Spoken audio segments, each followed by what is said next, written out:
Hello there and welcome to the 9th video on ancient Rome. Today we're going to wrap up the prelude series that we've been doing on ancient Rome.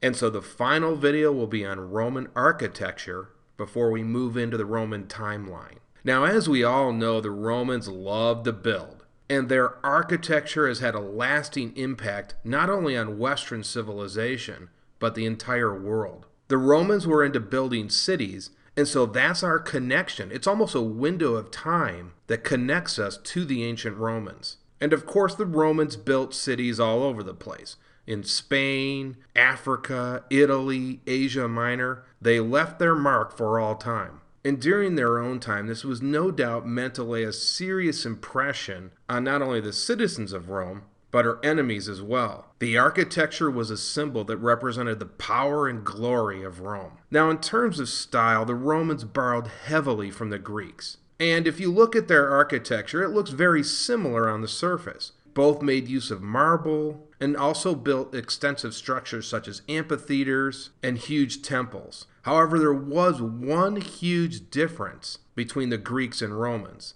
The Romans developed the technology of concrete, which was a mixture of crushed rock and liquid. And as we know, it eventually hardens into a solid fixture. With this new technology of cement, the Romans were able to build more extensive structures and shapes than the Greeks could. And so the Greeks essentially had to use square or rectangular bricks and relied almost completely on quarried stone. Okay, let's move on here, and here is an aerial view of Rome, and this is the center of Rome. So you can see right smack dab in the middle there is the Roman Colosseum, and this area here is where the Roman Forum is. And of course, we know about the 7 hills of Rome, the 7 famous hills that were part of the Roman city, and this area here is the famous Capitoline Hill. Now, if you remember when we talked about the Roman camp a few videos ago, I talked about how the Romans based everything off the same plan, and each Roman camp was laid out using the same design. And so they took that same plan for the Roman camp and applied the same exact layout to their cities and towns. And so some cities were square and others were rectangular. And again, that's very similar to the Roman camp. And if you take a look at that map below, that is a reconstruction of an ancient Roman plan for a city. And you can see kind of the grid and the squares that they're using for each section. And so that is exactly how the Romans like to divide up everything. And in addition, many of the Roman cities contained many of the same structures. The cities would contain forums, temples, amphitheaters, shops, and many other types of buildings. Now, similar to the Roman camp, every Roman city had 2 main roads that intersected at the middle. And the main road that ran east to west was called the Decumanus. And you can see that in the picture on the right. And you can see how large these roads were. They're very, very large roads that could handle all of the daily traffic. Okay, so for the rest of the video, we're going to look at some of the famous Roman buildings as well as the type of buildings that the Romans were constructing during ancient times. Okay, let's first talk about the amphitheater. And as we know, both the Greeks and the Romans were building these. Now, the main difference between the Greeks and the Romans is that the Greeks built their amphitheaters on a hill, and that is the way they elevated the seating. The Romans did not have this burden because, again, they could use cement to elevate the structure.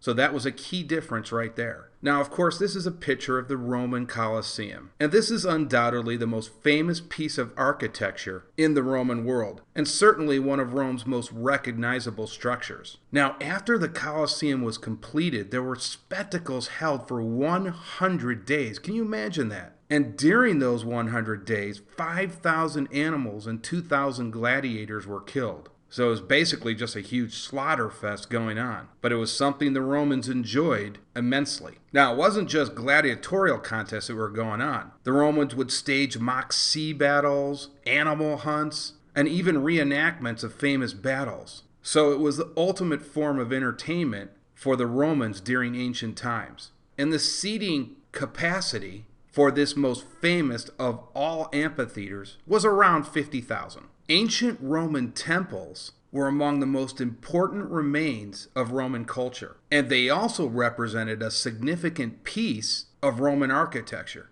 and they were a fundamental part of the ancient Roman religion. Now, virtually every Roman temple contained an image or statue of the deity to whom the temple was dedicated. And then there would be a small altar for prayers and libations inside the temple. And virtually every Roman city had at least one temple, but many cities contained multiple temples. Now, of course, the Greeks were also building temples, and they were very similar to what the Romans were doing. But there was one key difference. If you take a look at both of these illustrations here, you can see that there's one set of stairs that lead up to the front of the building. Now, Greek temples were slightly different in that the stairs always went completely around the building. So if you go take a look at an aerial view of the Pantheon, you'll see the stairs go all the way around it. So that's a big difference. Now, if we take a look at these two temples right here, this one on the left, of course, is the temple of Caesar. Now, you might be wondering why Caesar gets a temple. After all, wasn't he a mere mortal? Well, after his death, he was deified.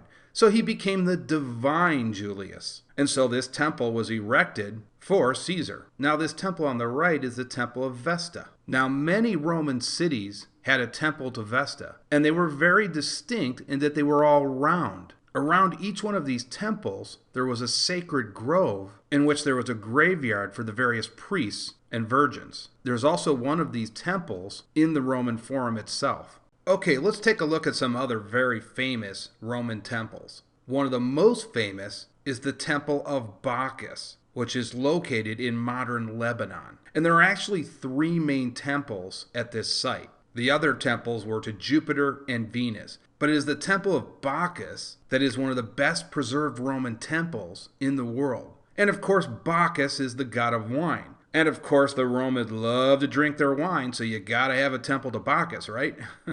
And then, of course, there is one of the most famous Roman temples of all, the Pantheon. And if you remember a few slides ago, I talked about the Colosseum being one of the most recognizable Roman structures. This is right up there, and often you'll see people rank this right behind the Colosseum. Now, the Pantheon was built for all of the Roman gods. And so any god that you wanted to pray to, you could come to the Pantheon. And you can see those huge columns in the front of the building. So it was very distinctive on the outside. Also, the dome makes this structure highly distinctive as well. And that is made of concrete. So the Romans' use of concrete allowed them to create that elaborate dome. And that is something the Greeks simply could not do. What's amazing about this is that this is unreinforced concrete. And if you take a look at that picture, both on the exterior and the interior, you can see how well preserved this ancient Roman building is. Now, as distinctive as the Pantheon is on the outside,